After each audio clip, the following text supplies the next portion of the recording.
Hi everyone. Hope everybody had a really great day. Pretty much most of the crypto were in a bullish trend. Out of the 125 that Quantreef is tracking, 62 were bullish, 28 sideways, and 19 bearish. And then let's look at the top five by market cap. Let's look at the large market cap. I know Ondo and Virtual have been doing amazing, and they have been on the top five on Quantreef for a while now. But let's look at the large cap. I think the highest probability on large cap is BTC at 64%, and it's been doing great. Sorry. And then let's go back to dashboard. I want to talk about ETH today instead of BTC because I think we have touched on BTC a couple of times now.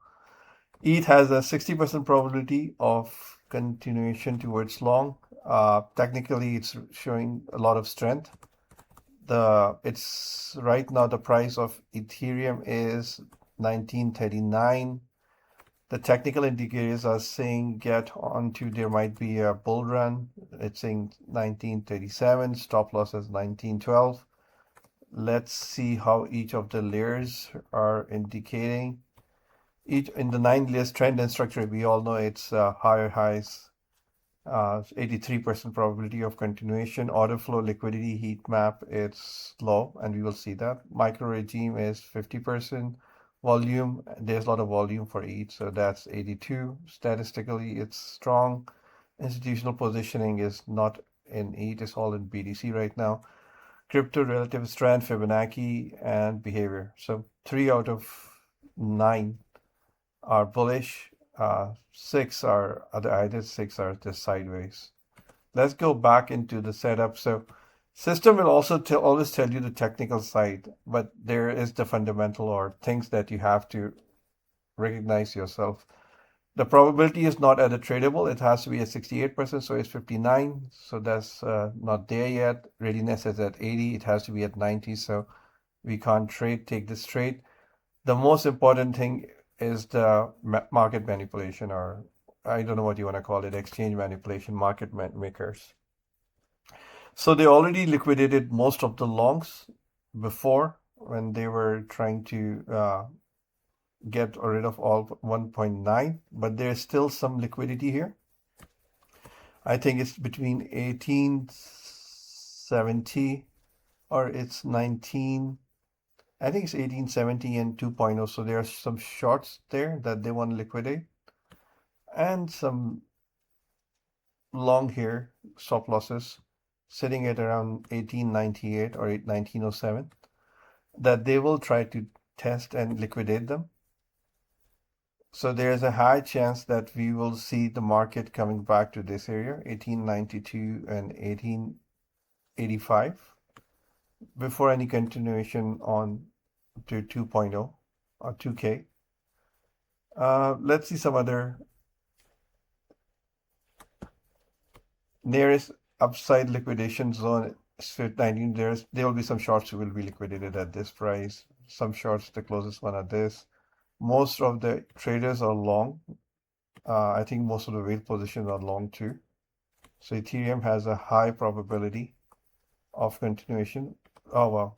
Binance has a 3.6 billion long and 3.3 billion. I think that's even higher than BTC. OKX long. So quite a few indicators showing this is a bullish day today, or it's going to be a bullish rally. Liquidation pressure again, amazing. 80% is I haven't seen it that high recently. There is a very high pressure for it to reach 1960 and 1970. Almost no liquidation pressure towards downside. So which is another good indicator that the prices will go a little bit higher from here. We already talked about whale positions accounts. They're all long. Liquidity there's liquidity. Another thing I really want to see is the fair value gaps. Let's see where the fair value gaps are. So there are quite a few fair value gaps. There's one that's almost at 90% that needs to be filled, 1893 to 18 of another one at From a daily, there's 1893, another one at 1908, another one at daily at 9. So yeah, the prices has to come down. They have to close these fair value gaps. They're pretty close. So if it goes up and close this fair value gap, it will just take a really wild swing from closing this fair value gap and come back here. So I think it will go at 1860, 1850, and then come back and close three fair value gaps before going back in the bullish red. Let's see the Fibonacci. 0618, that's, yeah, again, there are three indicators pointing at the prices going back to 1884. We had the liquidity heat map saying, yeah, there is a lot of liquidation which can be grabbed easy at 19 area, 1900, 1907. Then we had the fair value gap saying there are three fair value gaps still not closed that needs to be closed. So that's another good indicator of where the price is going. And also the most important Fibonacci in 3.0618. So always remember, this is called the golden zone. If you missed the entry and you want to go back in, the best price to get back in is 0618. It's even better if you can get it to 0786.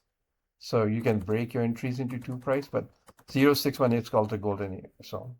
If you get this price, that's really good. So 1884 is the best entry price right now. So wait for that. Let the market maker. And so, yeah, another question I wanted to tell you, if you guys don't know what a fair value gap is or what liquidity is, everything is in the Quantreef/learn. So you can click on fair value gap. And there is a quick one pager here. So what a fair value gap is. So how is a fair value gap is created? A fast one-sided move, a really big candle, far one-sided. It's a big impulse continuation, so quick that no trading happens. So it's like a breakout, something happens, and the price moved from 6130.61 to 6450, 500 points. Then it continues and it keep extending and price keep going up. Then it creates a pull. We need to have a gap hold. Like the prices have moved so fast that there was virtually no trading happened between from here where the price started to go up to the point to the top. So that calls an imbalance. So let's quickly read it. Price runs on, the move continues, leaves the gap behind as untraded. That's why it's called fair value. Unfinished business sitting below gap. Later prices retraces into the gap to fill the inefficiency. So price, they say there's an 80. On Quantreef you can see the probability of the price going back to fill that gap. But always remember, most of the time, like they say 9 out of 10. If, for example, an ETH have 3 fair value gaps, it will close at least 2 of them. They might leave one. Like we saw one at 59,000. That is still not closed, but normally fair value gaps have to be closed. So price moves so fast that there's almost no trading in that area. That creates an imbalance, and that creates a gap. So that has to come back. If the imbalance still matters, buyers defend the gap and price bounce. It acted as a support. All right. So everybody go through these small notes. It helps you what's the bullish fair value gap is, what a bearish fair value gap is, why is it formed, how it's formed. And all of it is in Quantreef.learn. And you don't even have to register to go through these. These are in the marketing site. So all these indicators and what they mean are already there. All right, thanks. So at least as the three indicators indicate, price will come back to 1880, the Fibonacci 0618 area, and that will be the best price to get into ETH. Thanks for your time. Bye.